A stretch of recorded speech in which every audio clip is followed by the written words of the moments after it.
My name is John Mayer.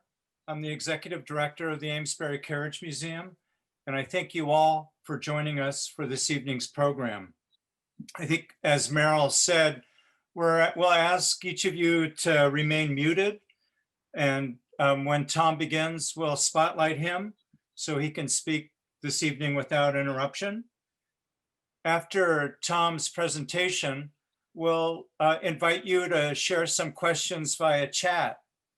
And either Meryl or I will field those questions, and I'll be kind of the MC with Tom and see how I do with the conversation. And then, if the interest continues, then we can open up for just an open general conversation. So thank you all for being with us this evening. I know we'll follow up too with each of you with an evaluation. And already we've added your name to our e-news list, so you'll be hearing more from us. And we'll invite you to join us as a member, or perhaps an annual fund donor, or maybe even a supporter of the Industrial History Center that we have under construction and we hope to open in 2021. And in advance, I'll thank you all for your support and your interest in the Carriage Museum. So this is our inaugural First Tuesday program. This was something that we organized to invite scholars, historians, specialists who have something to share with us about Amesbury, the history of industry and technology. And this program is happening on the night that normally would be the meeting of our industrial survey team. And we have several members from that survey team who are here with us on the call. But every month for almost 5 years, we've met and we've talked as a group on projects about Amesbury history, history of industry. And this is our effort to broaden participation in the group, to invite you all into the kinds of things that we've been working on and thinking about. And we hope that you enjoy it as much as we have. It's been a really amazing group of people and a pretty important part of the Amesbury Carriage Museum program. So no surprise, for an inaugural program, we've selected a topic of the carriage industry. And so we are so delighted and thrilled to have with us as our first speaker, Dr. Thomas Kinney. He's a professor of history from Bluefield College in Bluefield, Virginia. He is the author of a book, The Carriage Trade, Making Horse-Drawn Vehicles in America. It was published in 2004 by Johns Hopkins University Press. Tom earned his BA from the University of Maine and then went on to Case Western Reserve, where he earned a master's and a PhD in history. And one thing that I totally enjoy is I am a fan of Dr. Carol Purcell, who I think is one of your professors.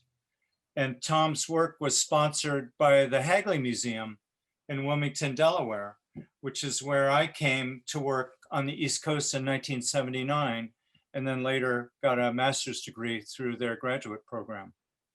So without any further ado, I am very pleased to welcome Tom Kinney.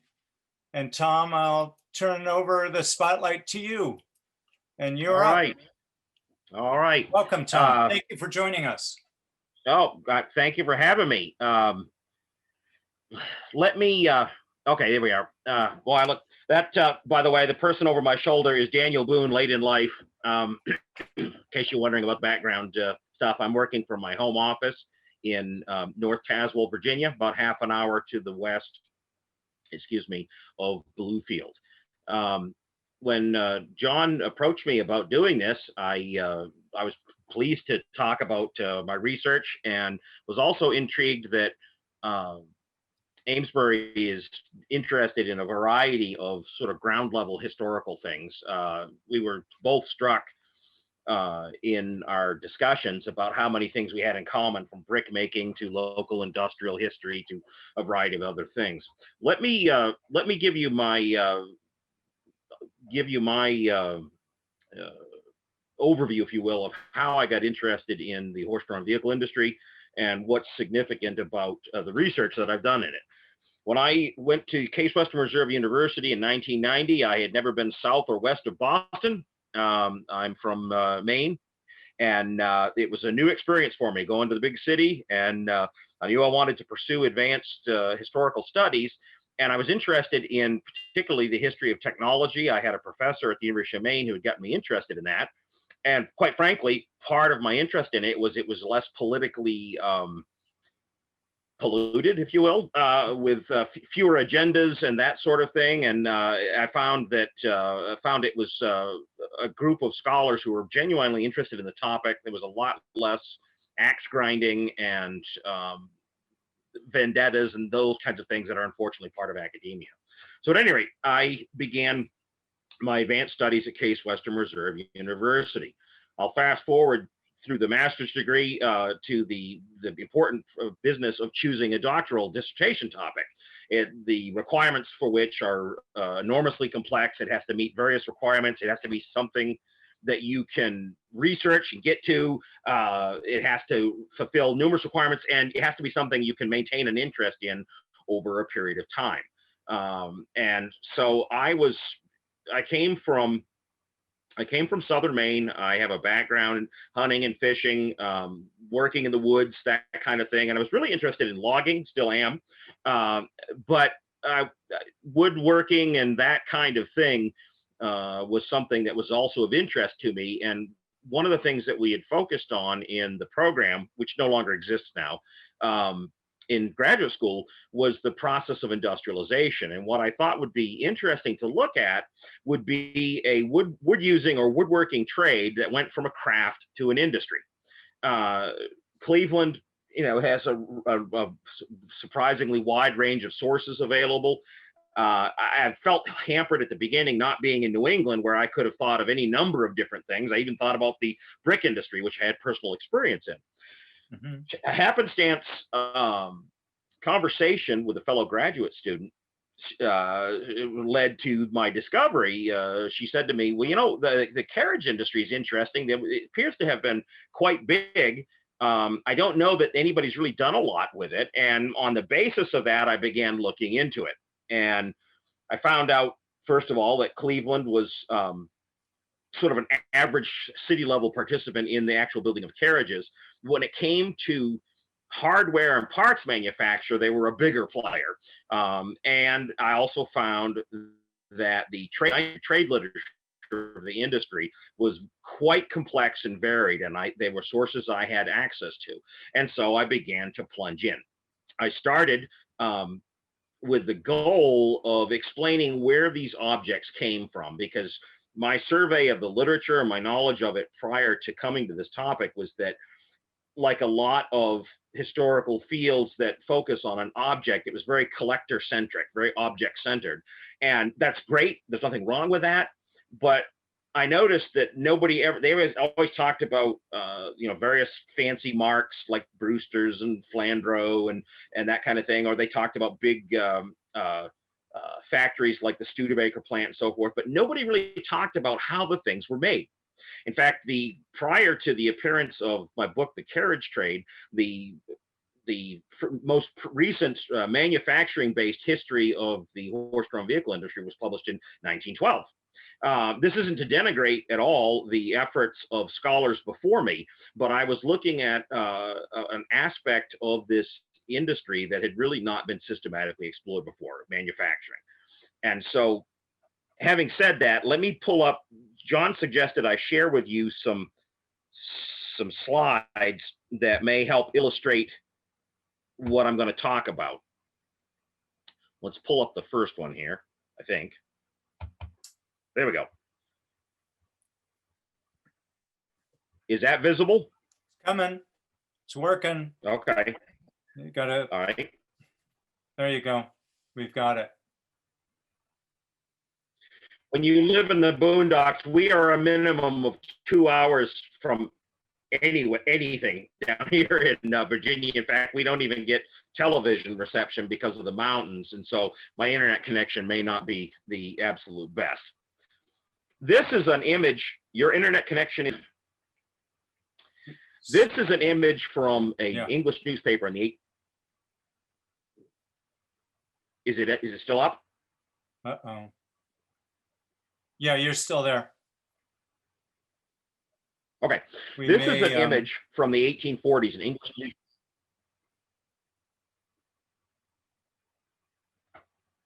This is an image from the 1840s, an English newspaper, and it's a pretty typical view of an interior of a carriage shop. One of the challenges of doing this kind of research is the product.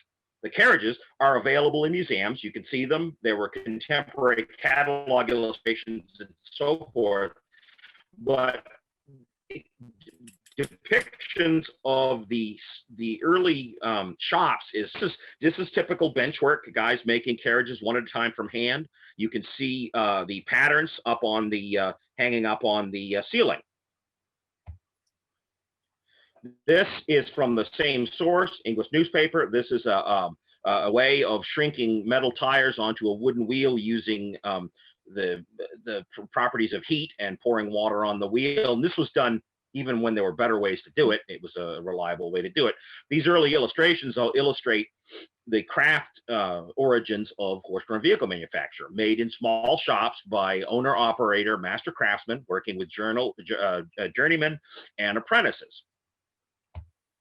And those first two images were English because, again, the American sources of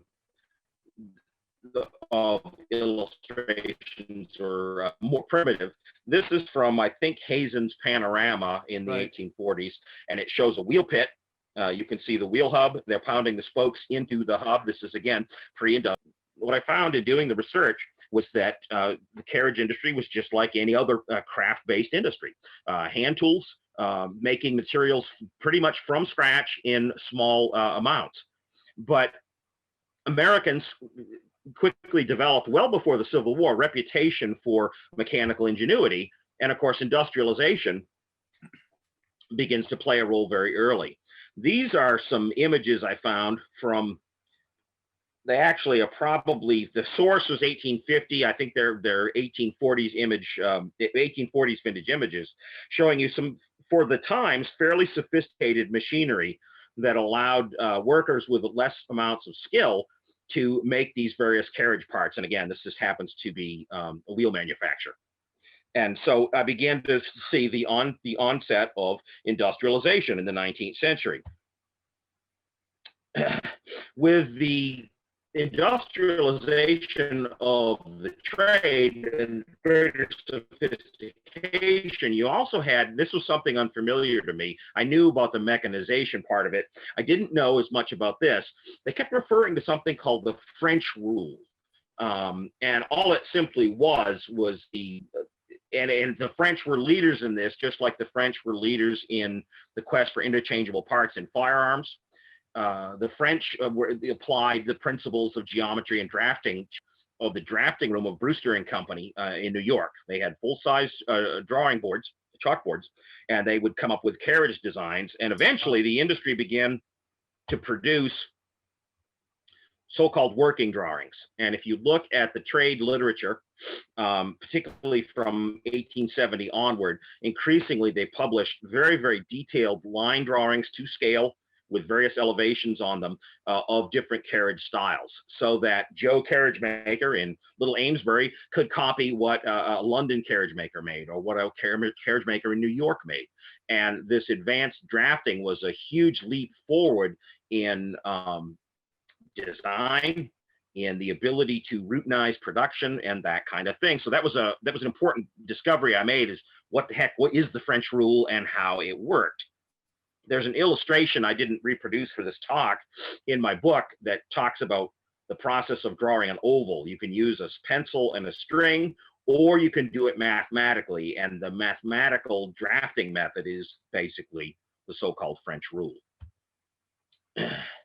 by the time you get to the post-Civil War period, mechanization is really increasing. There were machines run by water power. There was some use of animal power, but when you could really begin to harness steam, you could really do some amazing things. And some of the most sophisticated special purpose woodworking machinery in the world was made in the United States. The Egan Company was one of them in Cincinnati, the Defiance Company in Defiance, Ohio. And these were all able to be used to make carriage parts.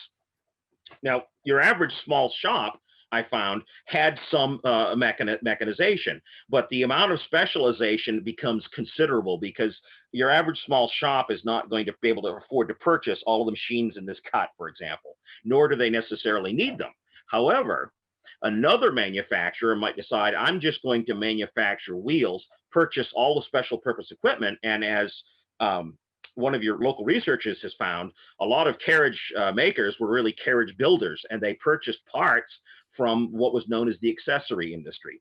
And well before the end of the carriage era, it was possible to buy literally every single part of a horse-drawn vehicle, assemble it yourself, put your name on it, which was perfectly legitimate and legal, and market it as your carriage when in fact it was just built from parts. We'll move to the next one here.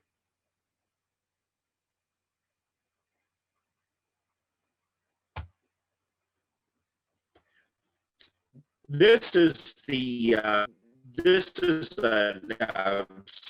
then state-of-the-art factory built in the 1870s. This was Brewster and Company in New York, a firm that had probably the leading reputation for luxury carriages.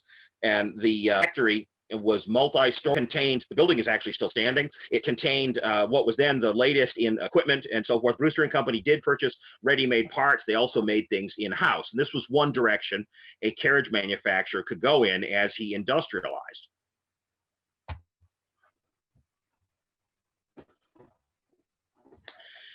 At the same time, having said that, it's not, people tend to think about, well, if it was a factory, then there was a production line. And the assembly lines were not how these things were made. These were produced in individual units. This is the body shop inside that Brewster factory. And the scene is not completely different from the opening slide, where the groups of workers are assembling cars. It's not a line. They would move this body onto the blacksmith department, take it down with an elevator, have irons added to it, then it would go up to upholstering and painting and so forth. And they moved things around, but they worked in gangs or groups. This illustrates some of the highly specialized wheel making machinery. And the centerpiece there is an imposing thing called a double chisel automatic hub mortiser. A behemoth of a machine. This is a scale, it's a drawing to scale showing a workman next to it. I don't want to take up too much of your time, but the best extant collection of working Defiance Wheel Machinery Company is in a museum in Australia. And they build wood wheels with this American equipment. This equipment exists. The Amish have restored some of it, using it for contemporary manufacturers, bits and pieces of it around, but the Australians imported the stuff, and there's a museum in Ballarat that does that. And one of the wheelwrights from Colonial Williamsburg went and saw this machine in operation. He said, it's amazing. It's scary. The whole thing shakes and vibrates. But basically, you chuck up a wooden wheel hub into the mechanism, and in about 60 seconds, a complete, perfectly mortised wheel hub comes out. The proprietor of that museum was visiting Colonial Williamsburg, watching an apprentice mortar spokes. And this was a process that by hand takes a long time, particularly when you're learning. Well, he leans over in his thick Australian accent and says to him, I've got a machine that can do that in 60 seconds. And he was referring to this sophisticated piece of machinery. You wouldn't find this in your average blacksmith shop. You would find it in a wheel manufacturer's shop, like the New Haven Wheel Company, and the various forms of horse-drawn vehicle wheels.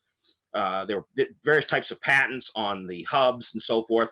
And the New Haven Wheel Company sold wheels to everybody because one of the things that you might do in a small shop is decide, yeah, the business of making wheels is complicated. The old guy that did it by hand, he retired. We don't want to invest in the machinery. We can just buy the stuff and have it delivered on the railroad from the New Haven Wheel Company or any number of other places. And so part of the story branches out on industrialization. It's not just what happens the so-called carriage shop. It's also what happens in the industry as a whole. The accessory industry, their name for the making of carriage parts, became an enormous trade. Ironically, as big or bigger than the people who actually made the vehicles themselves. And the level of specialization is remarkable. There were companies that made nothing but bow sockets, metal sockets to hold the top bows for carriages. And for a time, that's all they made, and that's all they needed to make because they could sell them faster than they could make them. Gradually, as you get to the end of the century, you begin to see some consolidation and so forth. Now, this is the backstory. Some of these images are from my book. Some of them are from subsequent research. A few of them are from research that I have that's ongoing now. I had the opportunity to help some steam buffs take a steam engine out of a factory in Akron, the Akron Selly Company, and they were a manufacturer of wagon gears. And the building had been basically gutted by a series of salvers. This was on the outside of the building. Tires reset while you wait. They produced gear, the running gear, tires, the wheels, for horse-drawn commercial vehicles. The interior was partly empty. This is the view of the blacksmithing area, and I scratched around in the dirt because, again, it was whatever we didn't take was going to end up in dumpsters. There were entire walls of new old stock whiffle trees, spokes of different sizes. I'm afraid most of that went into a landfill. You can't save everything. It's a shame when that kind of thing happens. But one of the things that I did is I scratched up some pieces of hardware in the dirt, and I was able to put together this image from the book. In the right-hand side of this image, you have a whiffle tree coupling, and the left-hand side of the image is the catalog cut, and on the right-hand side is the patent. It was actually a patented part, and this was a pivot point for the front axle of a vehicle. So we have the original part from Eberhard Manufacturing, catalog from Eberhard, because don't want to give the punchline away, they're still around, catalog from their archives, and then a patent drawing showing you that kind of thing. So a little insignificant part like this was part of a much bigger entity, this business of making horse-drawn vehicle parts. There were major hardware firms in Connecticut, in Cleveland, in a bunch of other places. And they used drop forging. They used eventually electrical resistance welding, dyes, and those kinds of things, and very sophisticated means of producing chiefly metal hardware for horse-drawn vehicles. Now, if you're a small manufacturer, because again, this is where I started, what does the small manufacturer do? How is he going to compete with this? This is a trade flyer I found for Jacob Hoffman, who was a Cleveland carriage maker, and he specialized in wagons. And basically what he's done here, this is in the 1880s, he's given up on making carriages. He now is an agent for the Columbus Buggy Company. He produces his own wagons in-house, doubtless including a lot of ready-made parts, and made the wagons himself, but he's a dealer for the Columbus Buggy Company because he, as a small manufacturer, he has a difficult time competing with these large wholesalers. And so that kind of specialization is very, very common. It's not a case, though, of the big evil company squeezing out the little guy. These are some images of horse-drawn commercial vehicles for an article I did a few years ago. This is down on the bottom is an ice wagon. Photographs are located in the Smithsonian. Nobody had identified them. They were taken in Cleveland. And this is a beautiful ice wagon. I could talk a lot about this image, but I don't want to bog us down. One of the pleasures of publication is the sometimes surprise information you get. Out of the blue, I got contacted from a woman who said, my great-great-grandfather was a carriage maker in Cleveland. Have you ever heard of such and such company? I'm like, I've got a file right here. She says, well, I've got photographs and letters. I'm like, I would have Wow. sold my grandmother to the gypsies. So I had seen that when I was working on my dissertation. And this image up here in the upper right-hand corner is Harman Schuster, German immigrants in Cleveland, and became a pretty prosperous maker of particularly heavy commercial vehicles in Cleveland. This is a tremendous occupational photograph. You can see the proprietor of it, of the group, in the suspicious-looking gentleman in the bowler. You can see the woodworkers with the woodworking tools. You can see the upholsterers with their upholstering equipment. You can see the blacksmith with their hammers, and you can see the painters with their brushes. That's great. Even with industrialization, those four separate sub trades of the woodworking, blacksmithing, upholstering, and painting were true even in bigger factories. And so these guys epitomized that in this group photograph. You can see here, this was also something from the Smithsonian that wasn't identified, and I identified it. There was a company that produced a trade magazine called Ice and Refrigeration, and they donated their morgue files to the Smithsonian, mostly as, well, it's old junk, give it to them. A lot of it's never been identified. Well, I went in there and found out that the City Ice Delivery Company was a Cleveland outfit. And this illustrates the passage, if you will, from horse-drawn transportation of goods to motor truck transportation of goods. And there was a long twilight period where the two coexisted.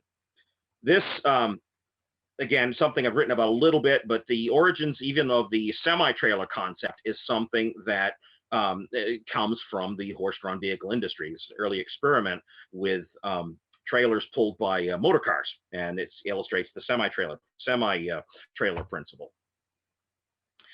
By the time you get to the tail end of the 19th century, some carriage makers are beginning to experiment with custom body making, and for a brief period of time, it looked like that might be a viable path to transition. Then and now, there was this perception that carriage makers naturally should be the automobile makers. And what I found in research was that this wasn't the case. The biggest example of that is Studebaker. And it's really the biggest successful example. Studebaker lasted into the early 1960s, but not because carriage making gave them special insight into the automobile industry. It's because they had an enormous plant mass producing wagons that bankrolled their acquisition of assets, companies, people, different kinds of plants that allowed them to buy their way into the automobile business, not in any kind of illegitimate fashion, but they were the only ones who were able to do this. The people who wood eventually passed out of auto body construction, improvements in die sinking in the 1930s, creation of the turret top, you get rid of the wood framing, the chicken wire and the insulation overhead you found in Model A's and that kind of stuff. That's all gone. And by the time you get there, the custom body makers, this is one made by Brewster, are also becoming passe because custom produced bodies just become sort of unnecessary.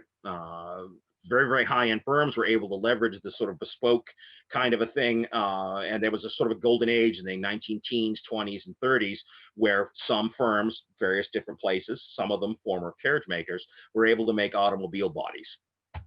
But the companies that really transitioned well to the automobile industry weren't the carriage and wagon makers.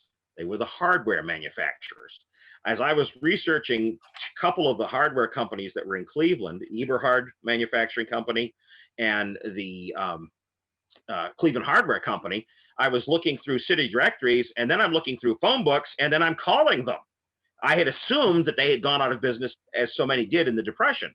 But no, they were still in business. They make commercial hardware, slam latches, tow hooks for buses, military vehicles, ambulances, and that kind of thing. They're still in business. This man here was working for Cleveland Hardware in 1927. He had started back in the 1870s.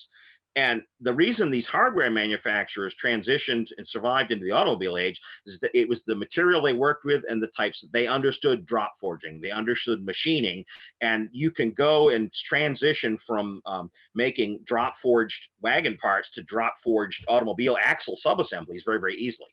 because carriages are a composite wood and metal product. It was the metal manufacturers, the hardware manufacturers, that were able to make the transition. And there are some bus companies, Fruhoff Trailer, mostly on the commercial heavy vehicle side, that actually survived. Individual carriage makers, Studebaker being an enormous exception, were not able to make that transition. And then the last image I've got here is, despite that, horse-drawn delivery of some commodities, particularly milk and ice, hung on into the 1930s in some cities. There was an advantage to having a horse that would automatically proceed from house to house, and the vendor could simply go from the wagon to the front step, to the wagon to the front step, to the wagon to the front step, in a way that you couldn't do it even with an automobile.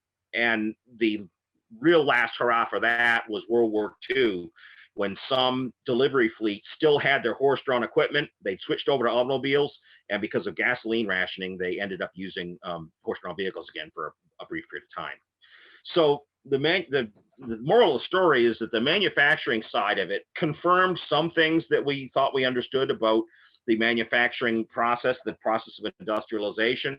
It also explains a lot about the early automobile industry and the sometimes strange juxtapositions you saw. The fact that carriage makers they did it in Cincinnati, they did it in Cleveland. They all said, oh, we could have been Detroit, but the bankers wouldn't give us money. And that wasn't it at all. They did not have the technical acumen, the kinds of technologies that were necessary. It's significant, for example, that the Wright brothers were bicycle guys.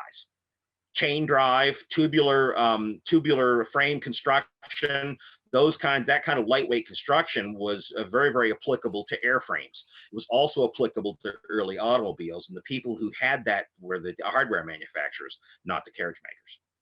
So I hope that wasn't too long-winded, No, but that's great. I wanted to tie in with these images, and I'll back up here. Stop your sharing. Okay, there we go. Spotlight me too.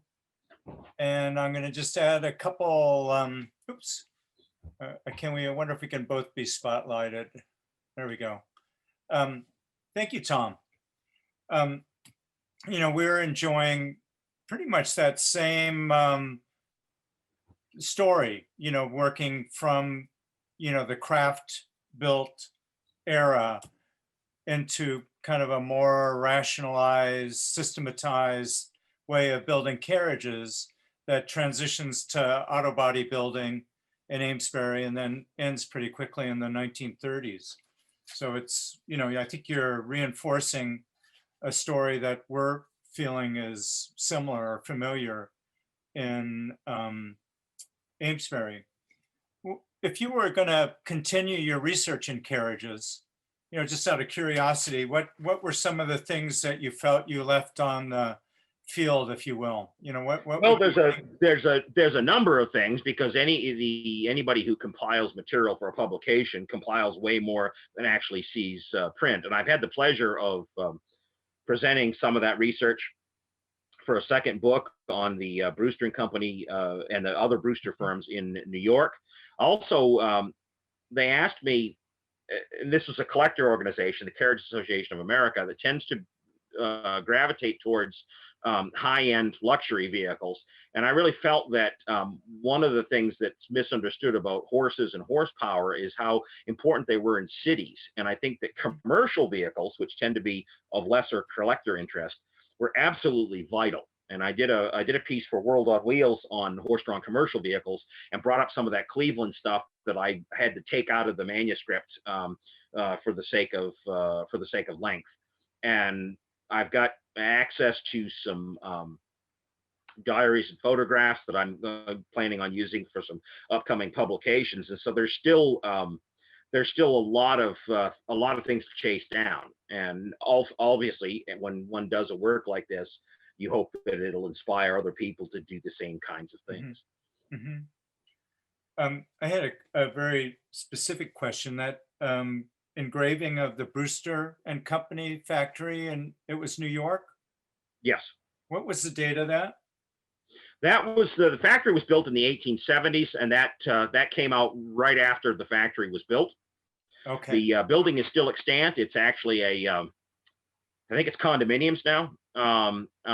It was in Times Square and was there until the company moved its factory to Long Island City in 1910. I don't think I can find it quickly, but we had a factory in Amesbury that was built after the fire, the Carriage Hill fire in 1888. And Mm-hmm. it was built by Frank Babcock. So it featured a turret at one corner. And when I saw that engraving of the Brewster Company, it reminded me an awful lot of what Babcock had made in A little bit of the Onion Dome at Colts over in Hartford. Some of those kinds of, before we get to absolutely, single story, absolutely perfect routinized production, there were still these mechanical flourishes put in the buildings like that. Fascinating. Yeah, it's interesting. And you know what, you brought Amesbury into your book just a little bit, and I'm curious if you had any other insights about Amesbury. I mean, well, I think that I think it's definitely true that Amesbury was a player in the horse-drawn vehicle industry. One of the things, of course, that drives the trade literature is hubris, advertising, and one of the things that I think is good to bear in mind is it's the danger of taking that advertising too seriously. There's a great deal there are decades now of auctioneer-driven collection of, for example, Brewster vehicles, and there's a tendency for people who buy Brewster vehicles to say, "Oh, well, I bought the finest example of 19th century American carriage making," and that's true. They were not, however, the only ones. And I'm not saying that Brewster lied in its advertising, but it's possible, for example, to take that at too much of face value and assume that no one else did things like that. Simply not true. I even was able to show in the book that there were periods of time where Brewster didn't build any carriages. They took carriages made by other people, painted them, and put their name tag on it. I wrote an article about that called Beyond the Builder's Plate that talks about that, because the difficulty of locating vehicles' authenticity is very, very difficult, because it was perfectly legitimate to buy a vehicle in the white that is unpainted and unupholstered, and then finish it yourself and sell it under your name as your product. Likewise with Amesbury, when Amesbury talks about being the carriage capital of the world, don't confuse description with prescription. Amesbury was a significant player, just like Columbus was, just like Cleveland was in its own way, just in any number of other. If you look at the census statistics, you can get a comparative view. But not having been there myself, one of those places that wasn't too far from where I grew up, but I just never went. It sounds to me like there's a lot of interest, and there's a lot of remaining history, and I'm sure that it's the future grist for some other piece of scholarship. I had to sublimate it to the larger story. For my purposes, some of the most significant Amesbury connections were the Huntington, who helped come up with he was one of several people who came up with a factory means of producing inexpensive buggies. And it was a waypoint along the way to industrialization. And Amesbury was definitely cutting edge. Definitely. I'm going to quickly share my screen just so you can see the Babcock factory. Here you go. So, yep. You can see the turret on the corner there. This was from the Frank Babcock catalog, and was the building that was rebuilt after the 1888 fire. Yeah, it's got several features that are typical of factories of that time period, and the hollow center courtyard thing was really common with vehicle manufacturing plants. Interesting aside on these catalog cuts, even illustrations sometimes by deft use of scale and diminishing the size of surrounding stuffs can give the impression of a factory being much larger than it actually was. Ben Riker in Pony Wagon Town talks about that. A relatively small specialist company, they had a catalog cut made of the factory, and when you looked at the catalog cut and you looked at the actual building, it's like, uh, it looks a little bigger in the catalog than it does in person. But this is part of the hubris of advertising. It's just something that one has to be aware of when you're trying to cut through that and discover what was real. So Tom, we have a question from one in our, from Kevin Latati. He says Mackinac Island in Michigan doesn't allow vehicles on the island. Is still reliant on horse-powered vehicles.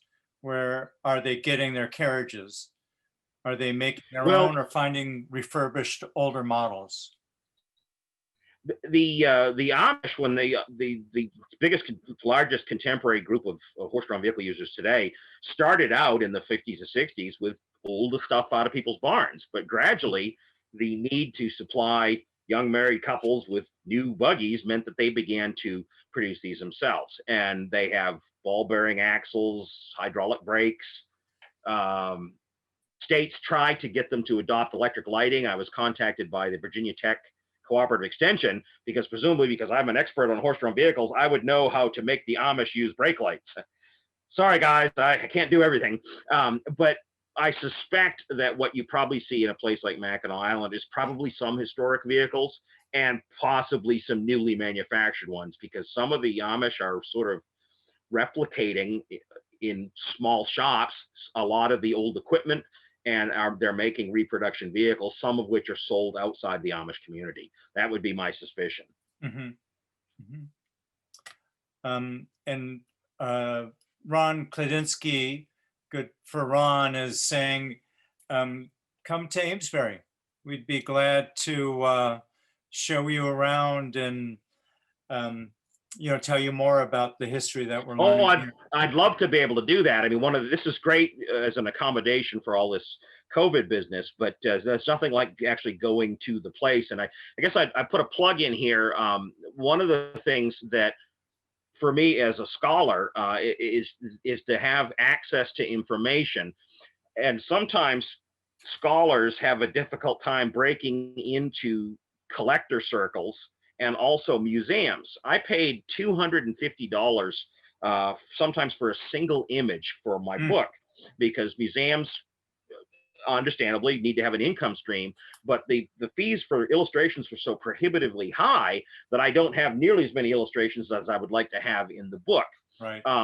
Museums aren't always able to be as generous, but there are a lot of collectors, for example, that would love to see some of their material in print, but if scholars never find out about it or have access to it, for example, there are people who would accumulate original horse-drawn vehicle catalogs. I don't want to own them. I don't want to make money at them. I want the information in them. And so when people are willing to share information, if somebody's planning on a publication of their own, I don't want to poach on that kind of territory.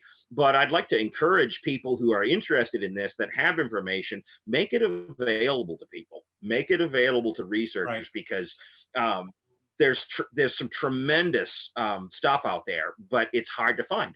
I mean, I went to the Library of Congress, I went to the Smithsonian, which is one of the top 10 public libraries in the country, and I found plenty of stuff there, but sometimes the stuff that's been handed down in families or has been purchased, I'm told some of the best Studebaker photographs are sitting on a mantelpiece in a guy's house in Holland, of all things. Wow. Stuff ends up in weird places. But if people are willing to share it, they want to see good scholarship coming out, that's something that can really help. Well, on our website, which you may have visited, the Amesbury Carriage Museum.org website, we do have a tab researching people in place, and yep. That's where you can see a number of our reports. And actually we started something that we're calling a digital library, so as we're able and we can convert some of our primary materials into PDF files, we're adding that to our website. So we're trying to do a little. The situation is already, I'm sorry. No, the situation is already much better than it was when I completed this project really before the internet really took off. And for example, the Metropolitan Museum of Art has rare original Brewster and Company line drawings that have been plunked there in the 20s, and there they sat. And Mary Farrell, at her own expense and Mhm. time, has gone through and cataloged that stuff, and a lot of it now they're putting up on the internet. So, and like you said, the digital library is a model that a lot of places have used. They're putting more material out there, and that's great because that's already supplying a lot of the. I mean, I had to obtain a unpublished manuscript about Studebaker, and I had to pay 25 cents a page to have it photocopied. It cost me $125 Wow, for something wow, that accounted for um, 3 pages in one chapter of an 8-chapter book. wow. And when you multiply that, you can see how prohibitive it is. Now, probably they would have something like that digitized and I could download it. But that was then, and this is now. Well, the field has changed, a lot. And like you say, I'm hopeful that we can continue to see more and more information become available. Well, I Um, had this stuff is still out there. I'll throw one last plug in. A friend of mine is a curator of a archive in Northeast Ohio, and he said you would think that by now all the Civil War diaries that have existed have been uncovered. And he said I get 6 or 7 every year. Somebody wow. finds something in an attic, and so that stuff is still there Mhm. in a lot of cases. Yeah, that's good. I can open it up if people, we can unmute people if anybody wants to ask Tom a question. Anybody want to speak up? Just don't want to be hogging our guest. And no worries if not. I think, Tom, what's going to happen with our work in Amesbury, we're beginning to shine a light, spotlight, if you will, the stories of individual people. So, as we learn more about these businesses and their companies, so we can add a personal perspective to the history. In a lot of cases, we can find the houses where they lived, Yep. and make the whole narrative something that is much more relatable and distinctive too, I think. So, I had some students collate a bunch of data I had on Brewster. Then I tried to uncover more about the actual guys who worked in the shops, and some of that is recoverable, some of it isn't. I did write a piece about the head blacksmith there, who was quite a character and who published quite a lot of his stuff in the trade press. But for every one of those, there were any number of others who weren't as well known outside of their communities. But the chance to put their stories together is still there, and it begins to steamroller. People will read about it, say, "Hey, my uncle's brother said that he had a grandfather who," and then one thing leads to another. Somebody finds right, some photographs, and right, I think it's great. I think yeah, that's history at the ground level. right. I was sharing with one of our committees earlier today. Steve Klumps, one of our survey members, found an advertisement or a notice in the paper when Biddle and Smart, one of Amesbury's carriage firms, was building a new factory in 1880. It listed the mason, whose name was George Currier, and the woodworker, Amos Pettingill. And so, we've gone off on this tangent, finding information about the Currier Brickyard and about Mhm. Amos Pettingill. Pettingill operated a steam-powered sawmill, and then one of his sons Mike, you can help me here, evolved and started the Pettingill Machine Company that was making presses for doing compound shapes that were used in the auto body industry. So, Mhm. it's just funny, one thing leads to another, that leads to another. And I think eventually, our goal is to be able to weave it together and present a history of industry. I think I found, for example, that the last head of the carriage builders technical school retired in my hometown in Gray, Mhm. Maine. ran it as a correspondence course, and there was still a lady in town living who remembered him. She was a little girl. He died during World War II. And he had come originally from New Brunswick, apprenticed in Portland, went on to New York, became a big wheel in the industry, and retired in Gray, Maine, of all places. Wow. And they have some of his material. So you never know where stuff's going to pop up. Right. It's true. That's great. We did get a question from Daniel Statz, another member of our survey team. He's curious about the Amish carriage industry and wondering if they distribute carriages or sell them outside of their own community. Yeah, because I lived in Cleveland, and a lot of people don't know this. The Amish community, 45 minutes south of Cleveland in Holmes County, is bigger than Lancaster, PA. And they have numerous shops down there that are producing these vehicles for use in the Amish circles. But they've also developed a cachet as in the area that I'm living in now, down here in Southwest Virginia. In areas where the Amish can't get a lot of farmland, they've turned to small manufacturing, carpentry, Amish built cabinets, that kind of thing. So they discovered that people on the outside want to buy their products. And I know that they sell these carriages to people on the outside, depending on the size of the firm. Hey, John, as I mentioned once before, I did get to visit with an actual Amish carriage maker down in Pennsylvania.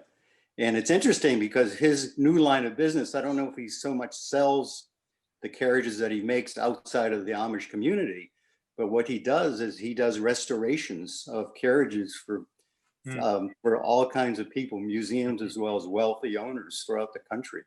Does fantastic handiwork. You were at the Mifflinburg Carriage or Buggy Museum, right? Yes, that's where it started, and I enjoyed it so much they sent me on a mission to go look at the Vicksburg Buggy Museum, and it's actually run, and they make Amish carriages, and the guys were great. They let me in and showed me around, and it was fascinating the work they did. Lots of beautiful handcrafted work. Yeah, I'm going to toot our horn about another reason to come to Amesbury. It's not actually in the city limits of Amesbury, but I think it's Raleigh, where the Bruce and Sarah Tompkins have a wheelwright shop, and we toured it, and it was really amazing. They had some 1880s era machines, but until about 15 years ago, it was still an operating business where they made the wheels. I think I meant to say wheelwright shop.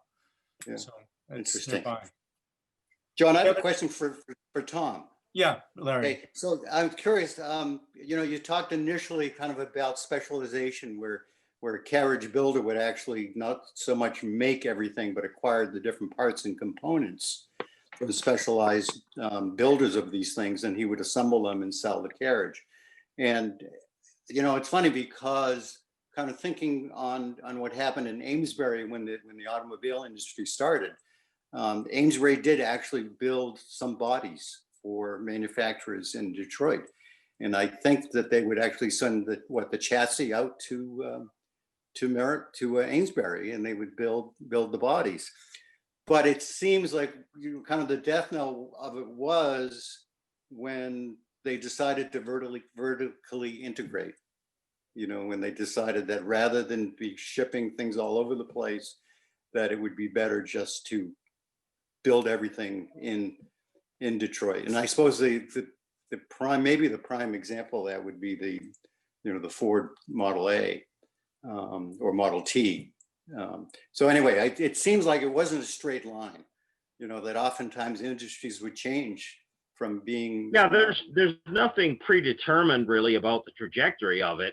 There were, having said what I said in the presentation, there were any number of companies that achieved some short-term success as especially auto body makers. Brewster and Company even had a limited partnership, or not a partnership, but a limited business arrangement with Ford. But the bespoke, handmade, extremely high level of finish and stuff increasingly becomes a niche and then a dead end as automobile manufacturers vertically integrate, as you said, make the products in-house and at a sufficiently high quality that even wealthy clientele say, yeah, I could buy something with a Brewster body, but the stuff that's cranking out of Detroit's pretty good. I'm just going to buy one of those. And that's what happens. Yeah. So we have a comment. I think, Susie, did you want to make a comment? Are you? Yeah, John, I've got a question for Tom. I've tried to figure out my JB Brewster's date it was manufactured, and of course it's kind of limited with JB Brewster information. But I have found underneath the shafts 1856 that's hand stamped in, and then on each of the hubcaps on the back side it's 1856. I'm assuming that's probably the carriage number for this Brewster Phaeton. Probably those many of Brewster and Company records are fairly complete at the Met, at the New York Public Library, and a little bit at the New York Historical Society. There are other sources that have not been adequately gone over by scholars, but I think you could probably contact the Carriage Association of America, and they could connect you with somebody that can provide you with more detailed information. Okay. Yeah, because you've got a mark. Go ahead. I'm sorry. I was just going to say, when I've taken off my wheels to make sure that I oil them, not grease them, but oil them, further in, you can see these are Denzel axles, and Denzel has on there stamped '02. So I'm wondering if that might be a more accurate window of 1902 when it was manufactured, since that was one of the parts that JB Brewster did use were those Denzel axles. Yeah, Dalzell Axle Manufacturing Company, I think it's pronounced Egremont, Massachusetts, was a major player in axles and related running gear kinds of things. And so the use of those, provided you can be assured that it was the original component, provides you with, I forget from my archaeology training, terminus antiquem or terminus postquem. It gives you an idea that it's not before this time period, and you probably do have a later vehicle. Brewster, all the Brewster companies did use parts made by other places, even though they sometimes still manufactured axles in-house. Okay, thank you very much. We have another question, which is about more the nature of carriage driving, and they comment that there's a number of injuries that you hear from people who are driving carriages. And did you discover any evidence of strategies for making them more safe? Well, one of them was criticism of the actual vehicle architecture. The blacksmith that I told you about, that I've written about, JLH Mosier, was a pretty feisty, opinionated guy, and he talked specifically in the 1880s in the trade literature about carriage accidents due to kingpin failure, basically the front axle detaching from the vehicle. And he was plugging his own patented king bolt connector, but he was talking about the stresses and the then just beginning understanding of strength of materials and these kinds of things. And he basically performed some bedside engineering analysis, if you will, to determine what the causes of these failures were and tried to come up with a way of fixing them. So that was one. Another one was simply speeding, people acting like jerks, road rage. They didn't call it that, but that existed because you've got an object that's different from an automobile, but it's still run by a human being. And I realize there are different philosophical positions. My own is that human nature has not essentially changed very much over time. And there are always people who, there were always the people who pulled out in front of you and went really slow. I've had 2 vehicles totaled in 17 years that way. Oh, geez, I never saw you. That would explain it. That happened with carriages. And sometimes it was a function of a horse getting startled. Hardware components that weren't up to snuff, and as a Ralph Nader type, consumer interest kind of a thing. You didn't really have that. There was an attempt to come up with a standard guarantee. The Carriage Builders National Association advocated this, but it was in its formulaic stages. Interesting. Yeah, we've come There's no across, question horses would get spooked and take off. Sure. was it Seth Clark who was killed in a carriage accident? I don't I know. know Tom Murphy It's had the done a fourth- little, It was the fourth brother, Joseph. okay, Yeah, the last one. And it was the strap that keeps the carriage from, that keeps the horse from, then the carriage from moving forward. It runs across the back underneath the tail. Breaching. Yeah, that broke. And Yep. and he got thrown out of the carriage when it, There was a prominent East Coast collector who doesn't actually own horses, but he has an extensive vehicle collection. And he and his wife were relaying to me, they were in a real top heavy vehicle and they had some horses that someone had brought together for them to use that had got away from them, and how terrifying it was, because you realized, unlike an engine, there's no off switch. mhm. Yeah. Well, I think, we've gone about an hour here, Tom, and I've enjoyed seeing you again and hearing Likewise. your talk about your research. We can slowly leave the meeting. If people want to engage in any chit chat with me or Tom, you're welcome to. I will once again thank you all for joining our program this evening. Invite you to keep your eyes open for our electronic newsletter, and hope that we'll see you at some of our future events. I'm going to gather again with the survey group just to confirm, our first Tuesdays is an ongoing thing. And assuming it will be, we'll have another one of these programs in February. So we'll go every other month. okay. And then right now we're working on our 2021 calendar of events. And we have high hopes that come kind of late spring, early summer, we'll open the door on the Industrial History Center. And, maybe by then we'll be able to meet in person and, get back to the programming that we all love and enjoy. Thank you, John. Thank you, Tom. Great Thank evening. you. Yeah. Thank you very much. I was just going to add, maybe. Gil, for appreciate Tom, you having- too, that I think what we have come to with Carriage Group is a realistic understanding of what the Amesbury industry was and was not. We're not swayed by the carriage center of the world sort of advertising. And I think we're getting a good handle on the reality of it. It's interesting. They accomplished a lot. I mean, this is a little agricultural town of 10,000 people at the time. So what we did do was interesting. And I'm not from Amesbury, so I come in with a skeptical point of view. And I think it's held up pretty well for they really did earn a place in the industry. Mike? Well, yeah. as a historian, I'm a professional historian, but history doesn't just belong to the professionals. And I've always been an advocate for people learning about the past on their own or through local associations. And so I think what you're doing is wonderful. Definitely. So Tom, Mike, when I first started my job, I was interviewed in the local paper, and I had said something to the effect that, the carriage industry is just one part of Amesbury's story, and it's not necessarily the most important thing. So I think about before the ink was dry on the front page, Mike was in my office saying, finally, they've got somebody with a brain on his head. So the irony is, just today, I was interviewed by a television station from Boston that's doing a piece on towns with nicknames.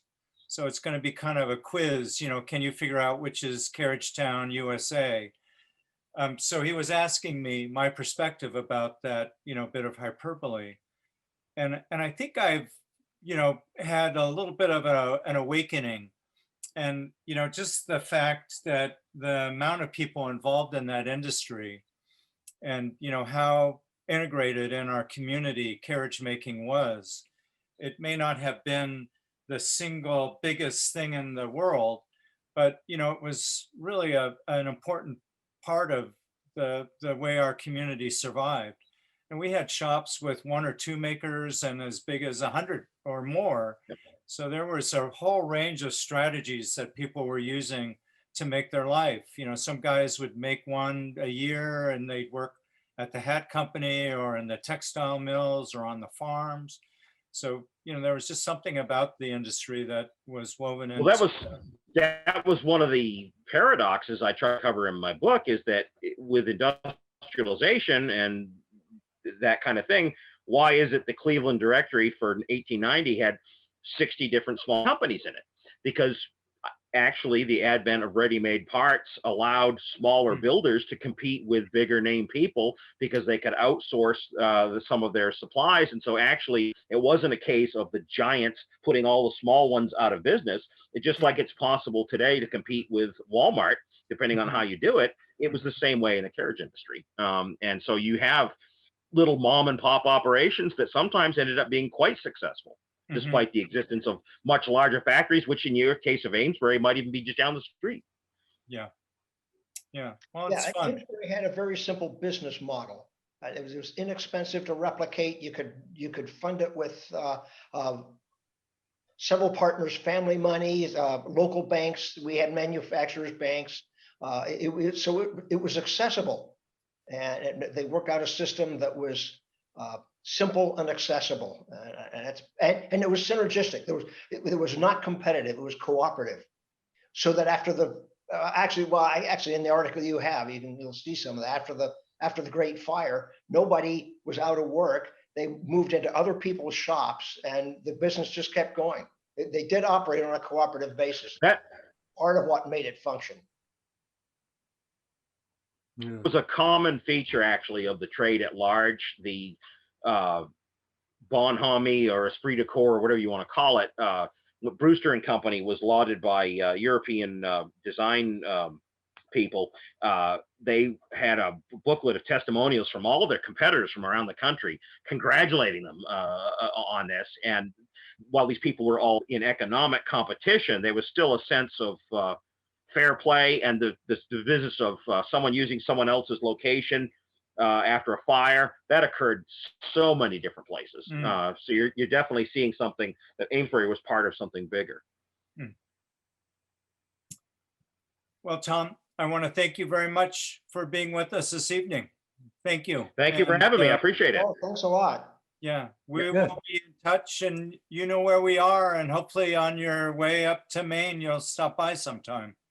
Well, yeah, I typically go back and for part of the summer, and I definitely it's on my list of places to definitely see. Meanwhile, if I can be of assistance, you know how to contact me. The same is true for any of your museum members. If I can help, I'd like to. That's awesome, Great. Tom. Good. I'll Thank be you. glad to share the information. And so thank you. And thank you, everybody, for being with us during this program tonight. Thank you very much. It was really fun. So Yeah. see you next time, Thanks. everybody. Thank you. Bye-bye. All right. Good night, Tom.